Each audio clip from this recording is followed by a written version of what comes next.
If you are ready to continue your journey, select the Saga flag on the board, then your next destination, and step onto the pedestal to travel onward, Hunter.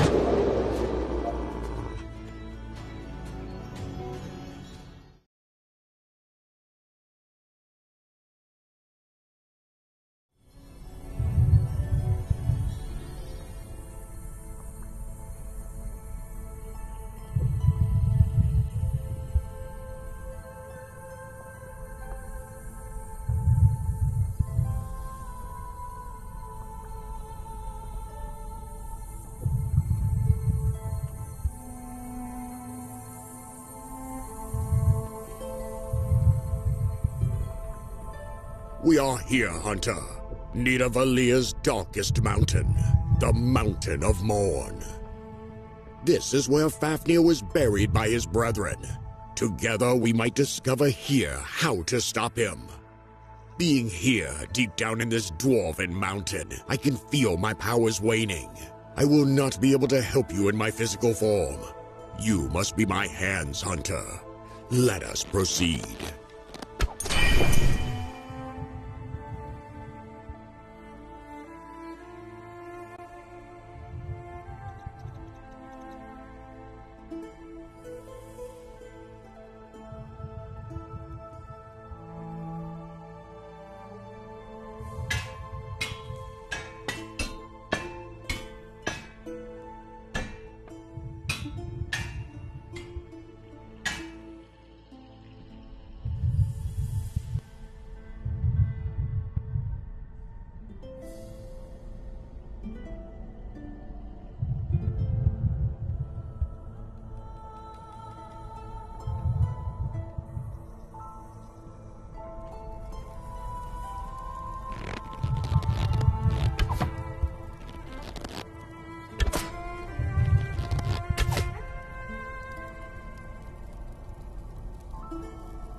As you surely know, dwarfs are a famously inventive race.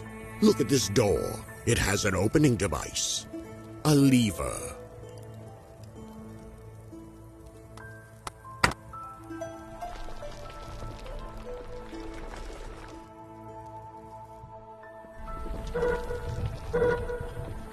Watch out! Our passage is collapsing!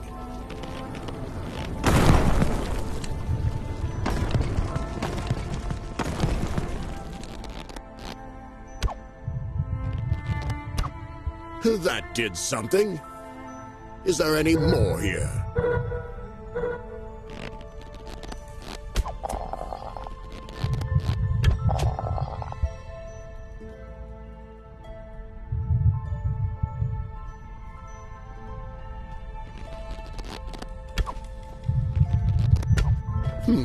Clever.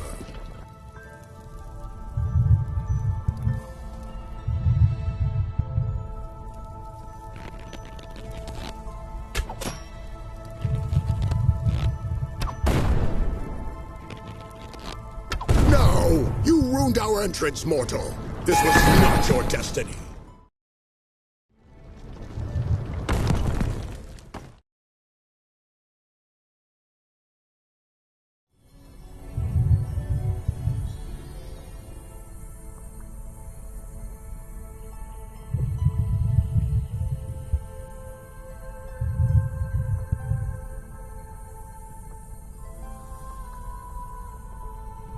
We are here, Hunter.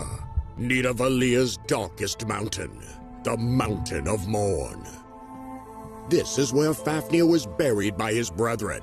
Together we might discover here how to stop him. Being here, deep down in this dwarven mountain, as you surely know, dwarfs are a famously inventive race.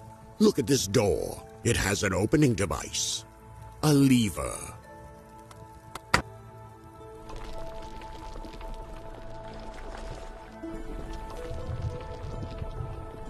And of course, as all dwarven structures, this tomb is also full of traps. We must get to the other side of this chasm. Mind your step, Hunter. This doesn't seem to be too stable. That did something.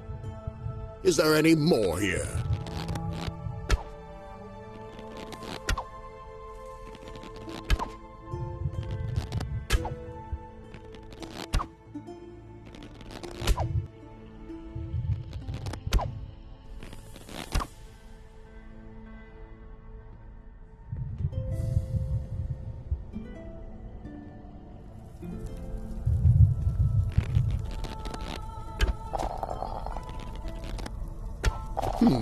Clever.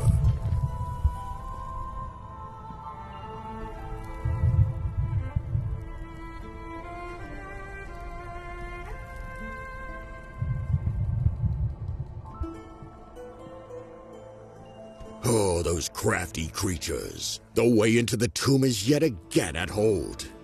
There must be some instructions on this system.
All right.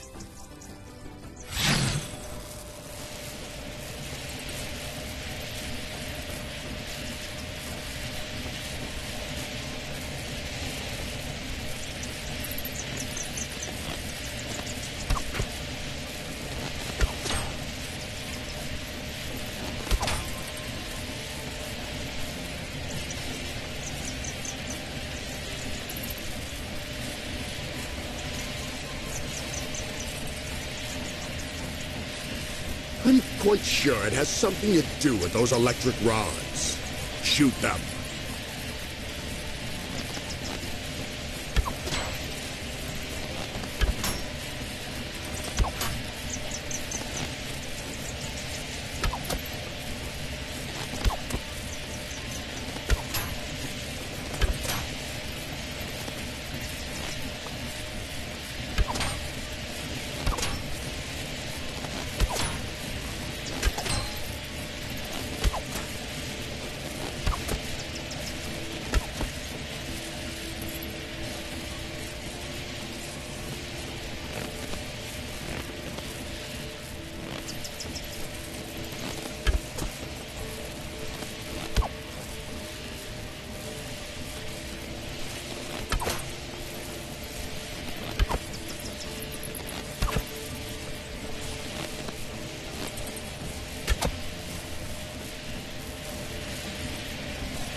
Good.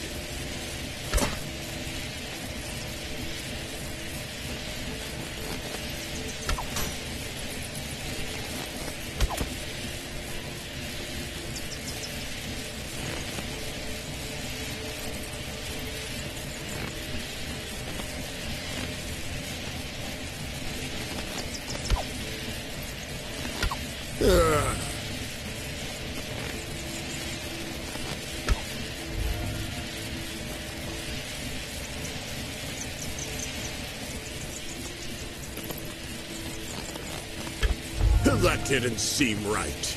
Take charge, Hunter.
I have to admit, from up here, this mechanism looks quite crafty.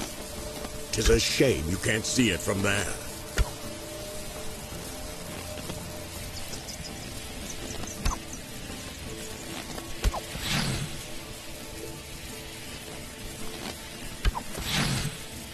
This must be a travel device. Surely our way into the tomb.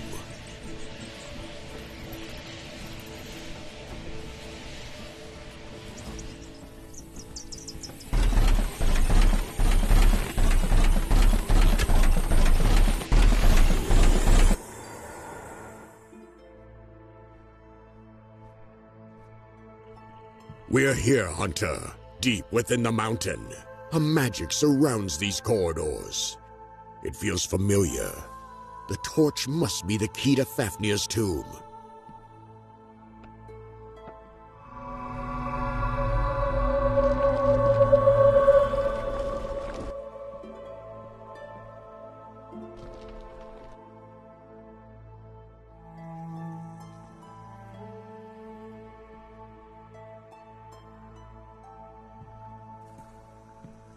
Take that torch closer to the walls, Hunter.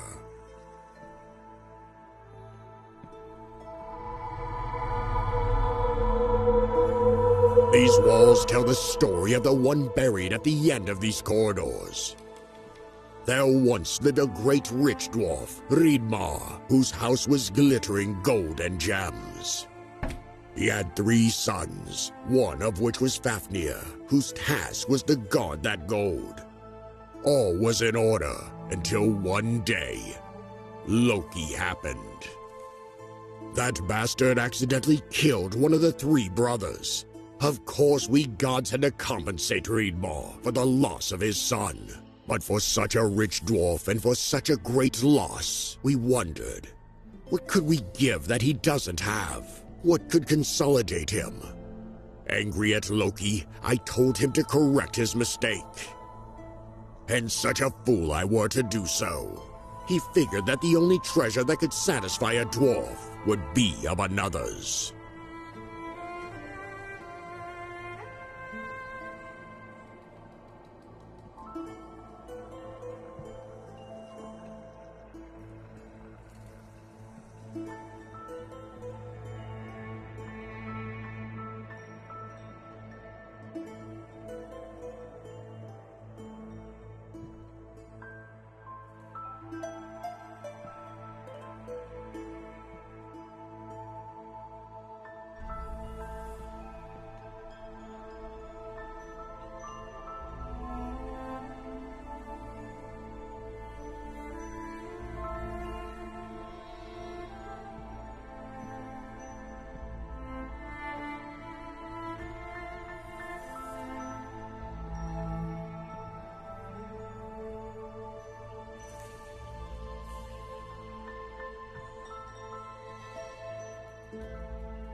So being as cunning as he is, he tricked and forced another dwarf, Anvari, into giving up his favorite ring, a magical jewel that was able to create gold, and was the source of that dwarf's wealth. Then Loki gave this powerful ring to Ridmar as compensation, and we hoped it would be the end of it. Alas, it had only just begun.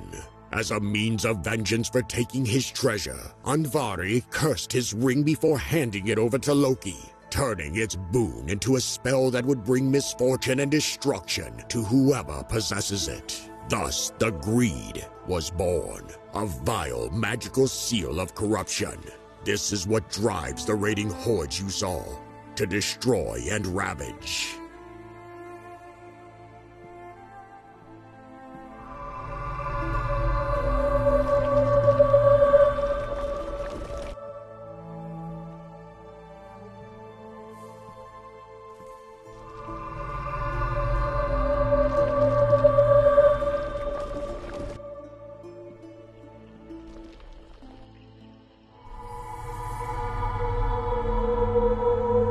And so, it did not take a whole winter before Fafnir, still mourning his lost brother, while already corrupted by the ring's power, fought and killed his father for it, and turned his remaining brother away in that frenzied state of greed. He had the dwarfs build a hall for him in this mountain, where he retreated with all his gold, and his precious ring. Consumed by the thought of his deeds and the curse of greed for years, his mind faded, and his treasury became his tomb. Now recently, the mountain shook, and Fafnir emerged from it in the image of a fierce undead dragon, driven only by this greed, and began to wreak havoc on the world. What we don't know, however, is how the greed took hold of so many people, and even other creatures. One thing is for sure, it is connected to Fafnir, and with him to this whole story as well. The thing that we know is that this seal seems to break only one way, through killing its bearer. Open the last gate, and let us finally enter the tomb.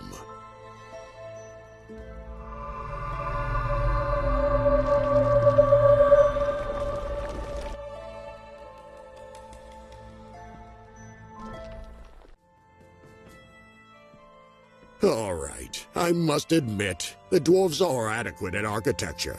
This tomb is something to behold.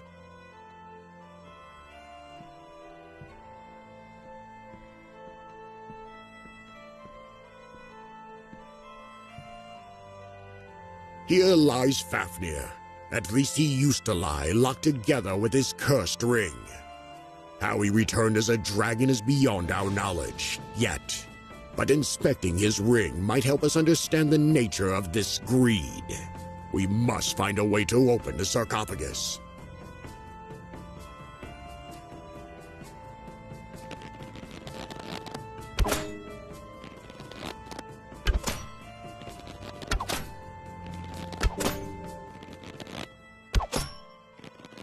Oh, that did something.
Well done, Hunter. You've got it. We are a significant step closer to putting an end to this madness and stopping the dragon Fafnir.